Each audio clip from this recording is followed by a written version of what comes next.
Alright, welcome back to a brand new video. So, today's video is going to be something I've never done before, a commentary, because I want to talk about the future of Warzone. Given that I recently made a video titled The Downfall of Melee, this video seems like a fitting sequel, given that we could be seeing the end of this 5-year title. GhostOfHope, who is a reputable leaker for Call of Duty, recently tweeted a few things, and the part that caught my eye was no Warzone 3 if Verdansk fails to retain current or returning players. Now, first of all, I kind of thought that MWIII Warzone was Warzone 3, but clearly their intention is that Modern Warfare 4, the alleged title for 2026 COD, would be the third installment of Warzone. But today, I want to talk about this tweet and break down my thoughts on the topic. I actually have an unused Warzone gameplay from Modern Warfare 3 Warzone which I never uploaded. It was a good gameplay, but it was recorded when the Tonfa was a 3-hit, and by the time I'd edited the footage, it got nerfed to a 4-hit, and I didn't want to release an outdated video, so it never saw the light of day. So that gameplay will be the background footage for today's commentary. Finally, a special thanks to all the channel members. Your support really means a lot. If anyone else wants to help support the channel, please consider becoming a Sprinkle King or a certified Sprinkle today. Alright, check this out.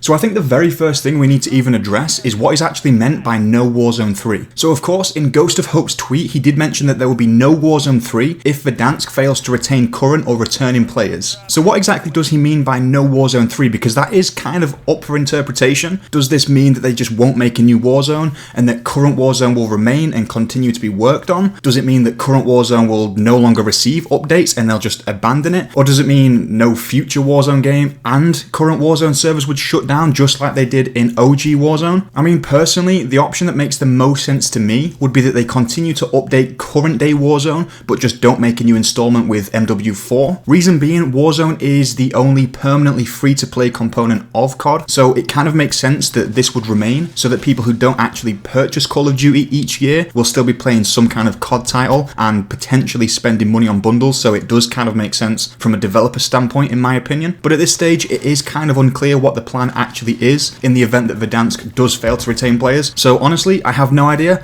but my opinion is of course that the most likely thing is that they would just not make a future Warzone game, but continue to develop or at least push out updates for the current Warzone we have. But the real important question here is whether Verdansk is even the solution to begin with. First of all, I mean, yes, Verdansk is the map that made me, and let's be honest, a lot of other people fall in love with Warzone. But is that just because it was the first map we ever played in Warzone? Now, it was a great map. It had some really interesting POIs from various Modern Warfare games, like Scrapyard, which was of course called Boneyard, for example. Given there were some problematic places, like certain buildings in downtown that were just made for camping with only one way up or down, but on the whole, it just made for some really intense and iconic fights, which I personally can remember to this day because of how well they stood out from all the other Battle Royale games I've played. But to be honest, I think the devs have the wrong idea in thinking that Verdansk will actually revive Warzone. Yes, I believe that there'll be a huge surge in players with the reintroduction of Verdansk due to nostalgia, but when this wears off after probably just a few weeks, the player count will definitely drop once again, just like it has for Black Ops 6 Warzone. The thing is, the devs don't seem to understand, in my opinion, that the map isn't what makes the game. People didn't play OG Warzone because Verdansk was the map. They played it for a variety of reasons. The movement, for example, the weapons, the variety in playstyle, and also the novelty of this Battle Royale game in a Call of Duty title. And in addition to that, the fact that we were currently in lockdown at the time with nothing else to do definitely contributed to the success of Warzone. Nowadays, unfortunately, I would say that the Battle Royale scene is oversaturated and, depending on who you ask, technically kind of outdated as a category of gaming. And the constant changes in Warzone when integrating with new titles just means that the game has lost its identity, in my opinion. Not only does it shift in terms of time period and maps quite a lot, the loss in identity I think is best seen within its bundles. I mean, they told us that the reason we wouldn't be able to access our MW2 and MW3 skins in Black Ops 6 is because they wanted the new game to feel grounded and appropriate for the timeline. But then they gave us Ninja Turtle bundles, so that doesn't really add up in my head. Fundamentally, I think this loss of identity comes from competition, notably with Fortnite and other popular BR games. Now, I understand why they do this, it's to compete in this genre, but what makes a game stand out is exactly that, standing out, not being a carbon copy of everything else on the market. And I think that's kind of what Warzone is trying to do. They're trying to copy whatever works in other games, as opposed to looking at what was perfect in their original games and what made them stand out to begin with. Now, I know I am biased because I'm kind of annoyed that they removed the Riot shield after the countless melee nerfs, and I'm not saying that bringing the shield back will revive the game by any means, but all I can say is it would definitely bring back the entire melee community, which is something. But there's also other changes that need to be made. Things like shifting the metas around so that we don't just have SMG and sniper as the only viable loadout. OG Warzone was so good because the meta was constantly shifting. Granted, sometimes it was due to a weapon being completely broken, but at least that made it interesting and gave it a lot of variety from a week to week basis. And being a melee channel, I am of course going to mention our playstyle briefly. I don't necessarily disagree with all the melee nerfs. For example, the shield throwing delay kind of made sense, and it also added a new layer of skill to the playstyle, whilst also making it fair for other players going against the melee playstyle. But the stun nerf, for example, did not need to happen, and that affected other people, not just those using a Riot shield. And although I don't actually play Warzone myself currently, I have heard others complain about the state of the game and various problems that they're having. For example, things like packet burst,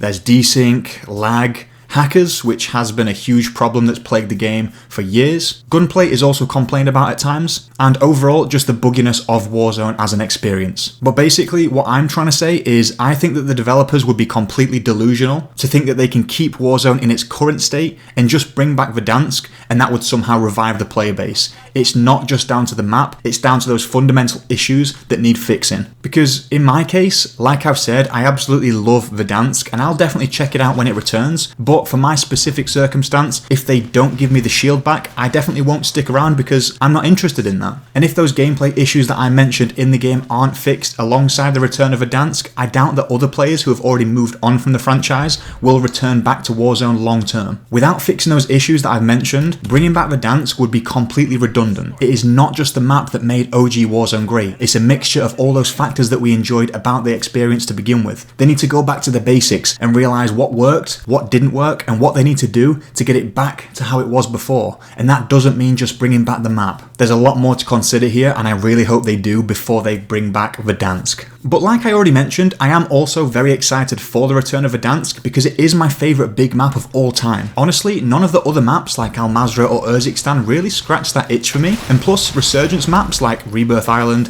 Ashika Island and Vondel took over, which to be honest was a step in the right direction. It was an example of the devs experimenting with something new and it actually paying off and making them stand out. And I think I heard somewhere that they might make a smaller version of Verdansk for Resurgence, which could definitely be interesting if all the issues are fixed, like I mentioned. Either way, I am super excited to walk around Verdansk and just feel the nostalgia, even if I do think it might wear off quite quickly. I'm just super excited to land on Quarry, for example, which was my favourite drop spot, get some nice loot, pick up some kills, maybe head inland to downtown, for example, maybe hospital, also check out the farmland on the way to prison. That would be super exciting for me personally. But the only thing that would make me stick around is if they revive the melee playstyle and of course bring back the Riot shield, and if I see a variety of other playstyles, so people using different guns and not just the same meta over and over again, because that's what makes the game interesting. A game that I currently play and love, and which I think does varied playstyles very well, is the Finals. It's not even a hero shooter, and yet I could decide to run around with throwing knives, or a sledgehammer, or maybe an assault rifle, a sniper, a bow for example. I could have evasive dashes but low health to zip around at close range, or I could have more health but slower mobility to kind of be a tank for the team. I could pick people off at a distance, or I could get up in their face for those quick, easy kills. The Finals is honestly an example of a game which allows different playstyles and actively encourages it and does well because of it. But with COD on the other hand, there's only one meta nowadays, which makes the game stale. There's always one overarching weapon that is better than the others, and it's always just a gun, usually just an SMG or an assault rifle. To me, I think they need to have more than one viable loadout,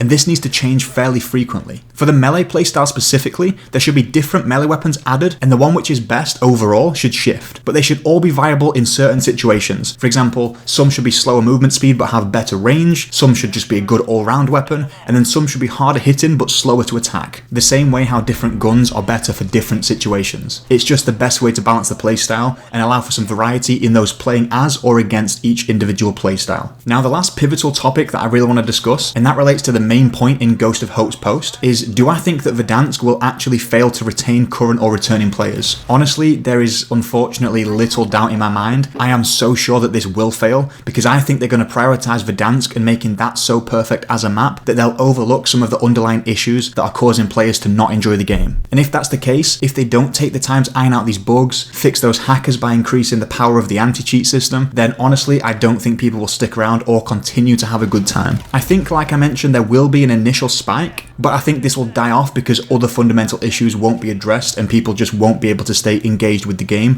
whether they are returning or current players. Essentially, I think that Warzone will flop here, and therefore we won't have a Warzone 3. And honestly, that is very sad for me, because Melee in its prime in the various instances of Warzone is the most fun I have ever had in a video game, and I've personally racked up thousands of hours doing this. And now I physically can't play Melee anymore, and that's why I packed in Warzone myself, because I can't use the Riot shield, and I can't do the playstyle I've been doing for 5 years, and therefore can't enjoy the game in the way I want to play it, all because they've decided that there should only be 1 or 2 metas at a time. Now, there are of course rumours that OG weapons like the Grau and the Kilo will return, which will definitely deliver some hype for returning players. Even myself, before I began becoming a Melee only player, I did use the Kilo and the Grau specifically and had a lot of fun with them, but I think the hype will only stay if these weapons function the same as they did in the original. As daft as it sounds, the Grau kind of needs to be overpowered at medium to long range with almost no recoil. Otherwise, it's not the same gun that players fell in love with. It can't just look the same, it needs to feel the same to deliver that same level of nostalgia. I did also hear a rumour somewhere that the Kali sticks are in the game files, which to me would be super crazy if they did return with Verdansk. But it would be a very, very sick joke for the Melee community if the Kali sticks do return, but the shield doesn't, especially because I have been waiting for the return of the Kali sticks in every iteration of Warzone since the original, especially with there being some Kali stick finisher moves in MWIII, for example. Now, I know I am kind of biased in my opinion since I don't use guns, but I always used to play with my dad, who only used guns, and he also stopped playing Warzone for similar reasons, in that the game just became stale and there were far too many problems and bugs. Now, Verdansk was set to return in March, but it has been pushed back to the 3rd of April, which for me does give me some hope, because maybe that means they decided to delay it instead of giving us a rushed product, which makes me think that hopefully they are listening to the community and putting in more love into the game and fixing those bugs before the release of Season 3. My only hope is that they are adding more weapons. They are refining some of those spots in Verdansk that were difficult to climb in the OG build. For example, the dam or some of the rock formations spring to mind. Hopefully they are updating the ricochet anti-cheat and also working on some quality of life changes. I have heard some good things already, such as the return of floating loot, which is definitely a step in the right direction, but they also need to iron out some other bugs and improve other areas of the quality of life. And honestly, as ridiculous as this sounds, I think they need to kind of stop innovating and instead go back to their roots. They need to look back on OG Warzone and ask themselves, why was this game so popular? And in doing that, they'll realise how different it was to modern day Warzone. And that's not just in terms of the map. Clearly, the player count was much healthier in OG Warzone than it is right now, whereas Fortnite, for example, remains healthy even in modern times. I think because they didn't lose their identity in the same way COD did. Verdansk needs to be Warzone's return to its roots, and not just in terms of the way it looks. It needs to feel somewhat similar, while still having a modern twist. Yes, we can have Omni movement, yes, we can have some of the new mechanics and new weapons, but the game also needs to feel the same and have a similar identity to how it did when Verdansk first aired, otherwise it just won't feel the same and won't retain those players, and therefore we won't get another Warzone. But even if that is the case and we don't retain the current players, which I think will be the case, I still hope that they continue to put work into the current Warzone. I hope that the Riot shield returns, they keep giving quality of life improvements, we keep seeing new maps, because I really hope we can keep playing Warzone even if it doesn't integrate with future Call of Duty titles. But all that being said, I really do hope I'm wrong. I hope the Riot shield returns, I hope the game feels so much better, and I hope that Verdansk does live up to its name, because I'm not ready for Warzone to be completely dead 5 years later. I went from playing the game daily to having not launched it in over 5 months, and I hope that changes soon. But anyway, let me know what you think in the comments down below, whether you think Verdansk will save Warzone, and of course, let me know what you think to this style of video. I've never made a commentary before, but I've always wanted to, so if nothing else, at least I can say I've finally done that now. But with all that being said, thank you so much for watching, and I'll catch you on the next one.